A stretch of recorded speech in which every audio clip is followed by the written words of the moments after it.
we just recently closed the $2.4 million life raise. We didn't quite get to the 4 million we were hoping. There were a lot of people that have been struggling in our sector for a long time that hit the market at the same time, and we're all kind of going in the same boat and going to the same kind of few funds that are finally seeing some inflows. But it was nice to get some capital into the company. We'll need to get a little bit more, and there's a number of different avenues that we're looking at that money's going to come in hopefully here in the short term. And then as soon as we get those funds, the additional funds, then we'll be aggressively hitting the market with a drill program.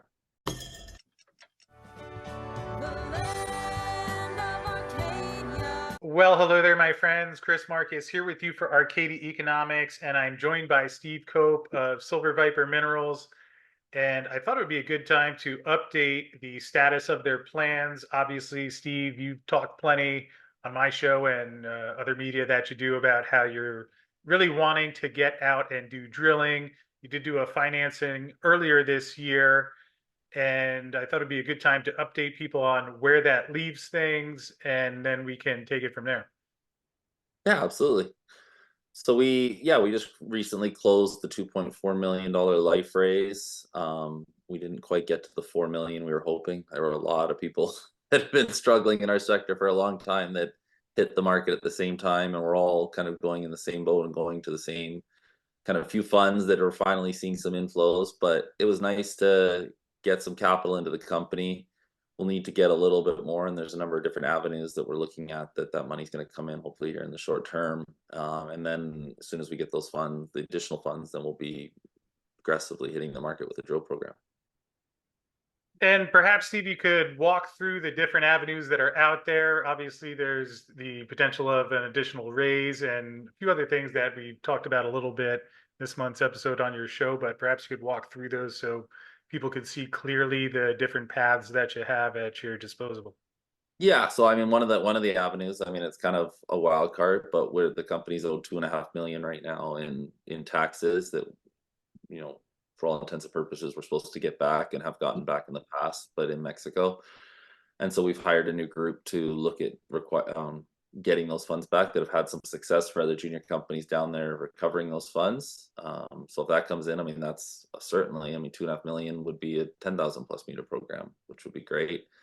The problem was we did a life placement. So under a life placement, you have a min, which for our min was 2 million. We've got, a number of things that are happening this year and taxes and our final property payment and other things going on that under the life program, you have to have 12 months of working capital comfortably that you have, and you can't deviate from that. If we, for whatever reason, if we weren't able to raise any additional funds and we went and used that money and drilled right now, and then drill programs are expensive, and then the money was gone and we're saying, oh no, we're out of capital now, we would be offside and get in trouble with the exchange and the securities commission up here in Canada on that front. So we were trying to raise 4 million. That would have funded a 5,000 meter program in and around that. So we have other avenues. We're also looking at potential of adding additional assets into the company. Some we may acquire a company that has cash or merge with a company that has cash.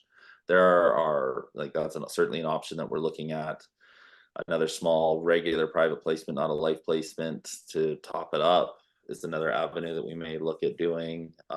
We're just kind of watching the market right now, and one of the things that happened because of the life placement that you get 4 months down the road with a regular private placement, but has become more and more prevalent after some of the biggest investors in our sector have really pushed the idea for a long time of doing warrant stripping, and that's people that participate in a placement sell the shares when they come free trading. In a life placement, they're free trading right off the bat and just sit on those warrants, hoping that the free sit on the warrants is where they end up making their money. And some of the biggest investors in our sector for years have preached it and made a ton of money doing it. Rick Rule, probably the one that everyone knows that was front and center talking about this for years, was someone who would not participate in a placement unless there was warrants attached to it.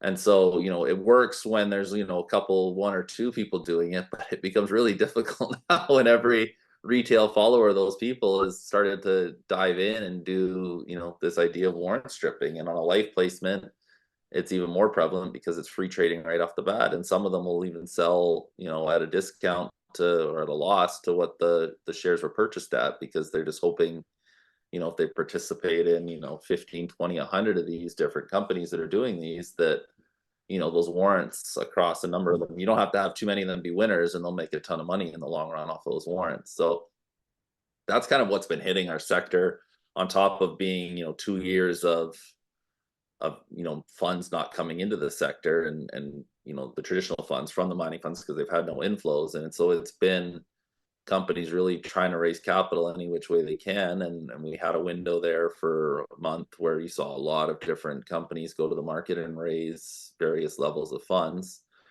So again, I mean, it's good. It's nice that a bunch of these companies aren't, run out of capital and hanging on the vine. But now it's time to start getting real money coming back into the space, and getting real work programs and doing the proper work that we want to see. And that's, our plan as a company is not to sit idle. That's the main thing, is we can't sit here and twiddle our thumbs and just, sit on capital and slowly go through that with exchange fees and taxes and property taxes and other things, and not get real work done. So we're going to explore all avenues to make sure, whether that's doing a joint venture on the La Virginia project potential. We have companies that are reaching out that are interested potentially on that front, and that could be them, giving us an influx of capital up front, and then having to spend money to earn a certain interest on the property. We could look at other, like I said, we're looking at possibly spreading the jurisdictional risk, and looking at potentially looking at projects in Canada or other parts of the world that we see as very safe jurisdictions, that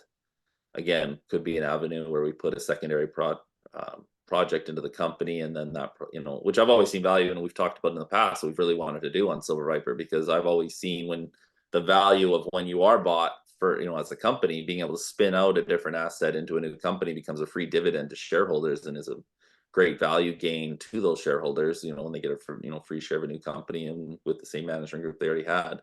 So again, I mean, we're looking at all avenues. The one thing I'm highly confident on is we are not just going to sit idle and not get anything done. We will come up with we have multiple plans, and we'll settle on which we think is the best plan moving forward, of how we're going to add value for the shareholders. And the main thing is just to get back drilling, and especially in this rising metals market, I think, obviously all these junior companies are heavily undervalued, but we want to do what's going to make us stand out against our peer group and start producing the results that we know we can produce at La Virginia, and potentially on other assets that we're very picky about which ones we put in. But when we do pick an asset, it's one that we're highly confident is going to be a massive win for our shareholders. Okay, which I think is certainly good to hear, because that's something I know people have been wondering about. Real quick, I wanted to go back to what you were mentioning about the warrant stripping, because here we had that rally and the Silver Viper price was up quite a bit, almost to 14 cents. That's when the financing was announced. And just for people who were invested or were looking at being invested, if you could just walk through what happened there and basically where you see that. I know we talked on Thursday, it's a little bit of an inexact science, but feel we're getting closer to the ending of that period. And perhaps you could just walk through what we've seen the last month or two.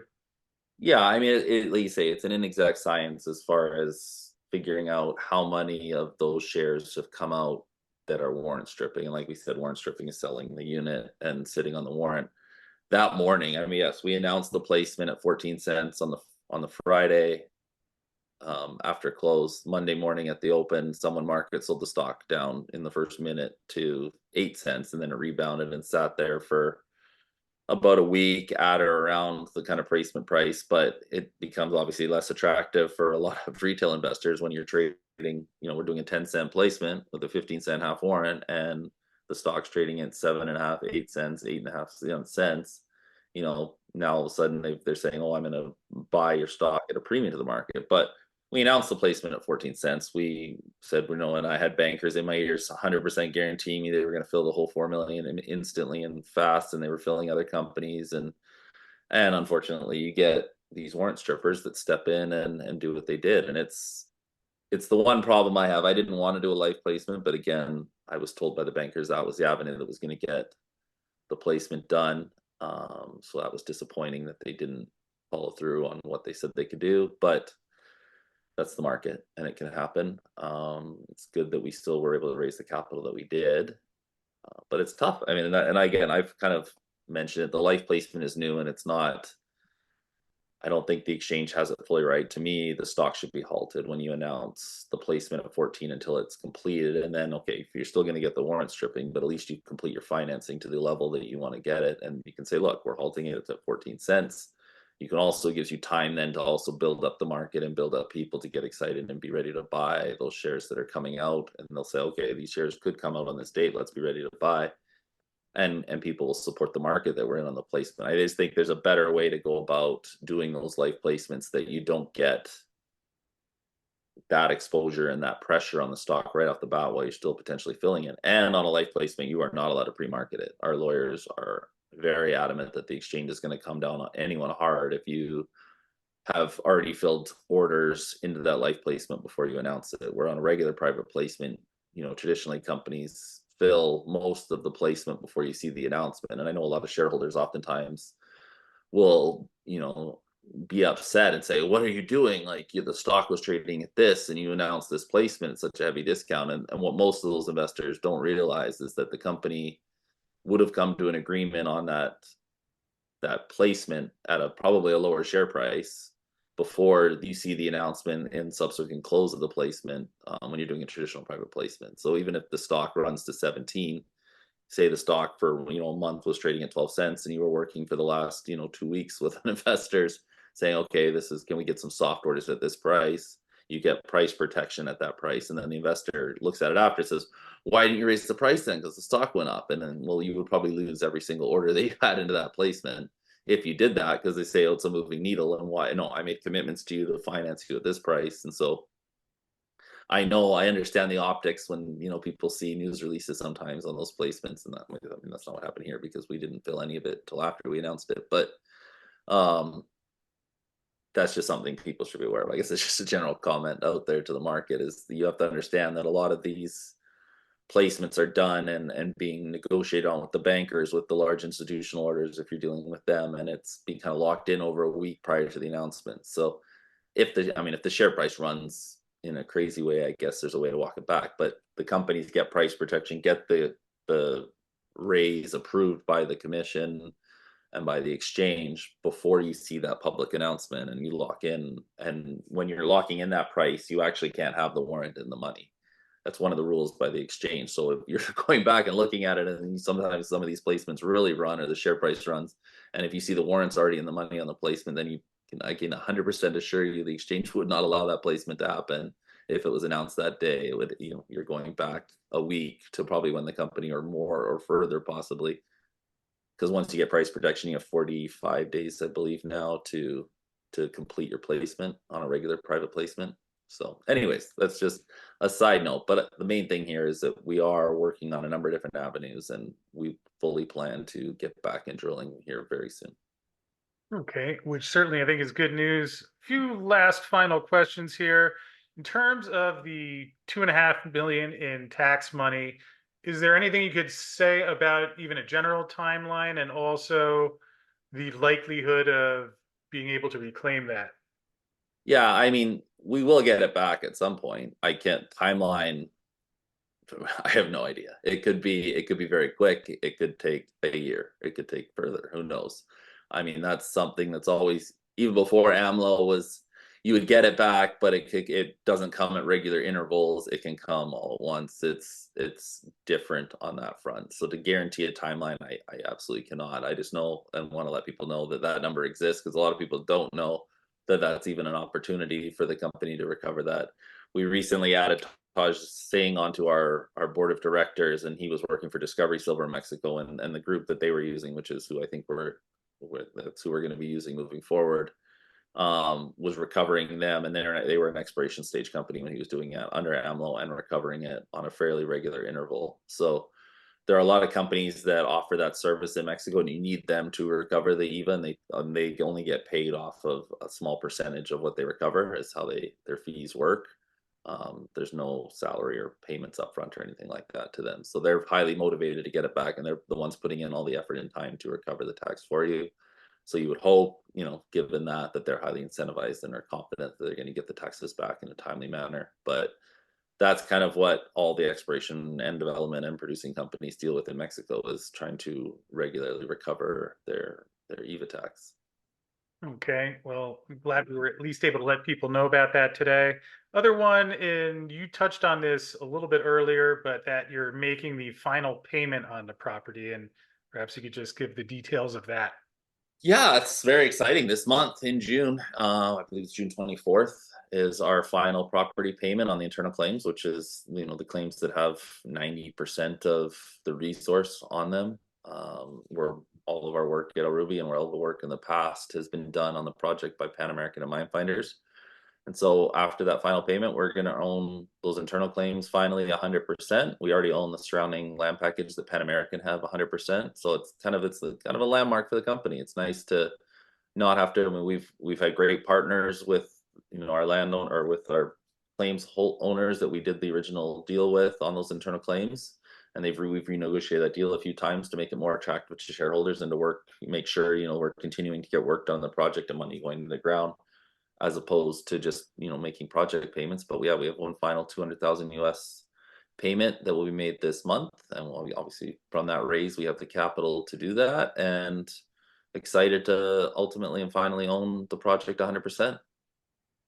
Well, I'm sure that must be a good feeling, and it's nice to see that you're making that final payment. So another milestone passed in short period of time. And Steve, perhaps the last one that you could just touch on. We've talked about this before, but for anyone who might be hearing this for the first time, that at today's current conditions, based on we had the previous resource estimate, 49 million ounces of silver equivalent, although with the higher gold and silver prices, some additional ounces that become economic, as well as drilling to the south. So even on what you've already done, there are additional ounces that would be going into an estimate, and that's even pre-drill program. So if you could just walk through that for people. Yeah, I believe our last resource was done at 1,500 gold. I'd have to go back and double check that, but I think we were done at 1,500 gold. So obviously you've got over $800 an ounce higher on that front, and then silver would have been done at probably, to go back and look, maybe 17 or something, something much lower anyways. And so yeah, what that does, I mean, yes, what will happen is your grade of the existing resource, if you didn't add anything else, would come down, but the independent that calculates that 43-101 resource under strict standards, now we'll say, granted, some costs may have come up in what they're factoring in from mining, but with they haven't come up at the same level that the metals prices have. So you're going to bring in a lot more ounces without ever having added a drill. Like you say, we've drilling to the south. We've actually, since that resource expanded, El Ruby's 300 meters to the south, which is all area when you looked at our pit shell, was sitting there with no ounces attributed to it all, even though we knew we had ounces. So now with that 300 meters filling in, you're going to have a lot of ounces in an area of the pit that was originally, you were having to carve out the pit, but you're filling that in with ounces. So your strip ratio, ultimately, whatever that strip ratio ultimately end up being, will come down a lot based off of that expansion of 300 meters to the south in that El Ruby area. And then again, like La Virginia, Con Virginia, Las Watas, where stuff was in the past, if you start to bring, use higher metals prices, that allows you to make the sol starter pits that were done on those before going underground. And then also underground blocks that were isolated that wouldn't have been economic to go and recover because there may have been too much, material that wasn't mineralized in between. Again, we're using higher prices that'll bring ounces in that were isolated and hidden in those areas. So it can't help but bring the resource up. I mean, I'm not going to guess what that number is. I leave that to the independent and working with our geology team on, how they're going to calculate it. But it wouldn't surprise me if we were already over, kind of that 70 million silver ounce number and 1 million ounces of gold just off of using higher prices and the expanded drilling that we've already done since that resource. And Well, that's a very forward-looking statement, but I believe that number would be past that milestone if we recalculated it today. well, good disclaimer, and also good to hear an estimate of where we could be at. Steve, just in wrapping up, can you let people know if they have questions, want to get more information about anything we discussed here today, or that they've been reading or learning on their own, just how they can reach you and get more information? Yeah, all the information's on the website, www.silverviperminerals. You can reach out to Alicia or myself. You can email us at info@silverviperminerals.com, and all that info was on our contact page on the website, phone number on there, which gets, with our various links to, our inboxes on mail, or we'd love to chat. 68, there's the phone number there at the bottom of the screen right now. Again, I mean, we love chatting with investors and jumping on or setting up Zoom calls. But yeah, feel free to reach out if you ever have any questions and discuss the company or discuss what's happening in the gold and silver precious metals market. We're happy to jump on a call. Well, I appreciate that, Steve, and certainly an important time in what you're doing in the timeline of the company. And glad we had a chance to do this where you could lay out some of the specifics so people can have a very clear understanding of where you're at and what you'll be doing going forward. So again, the information, if you'd like to contact Steve at Silver Viper Minerals, is in the description field below. So Steve, thanks again for making some time, and we'll be following closely. Excited to see when you finally get to that point where you're out drilling again. I think that will be a nice step going forward, and hopefully sooner than later. So appreciate you stopping in, and we'll have to do this again soon. Sounds good, Chris. Always a pleasure. Thanks for having me on.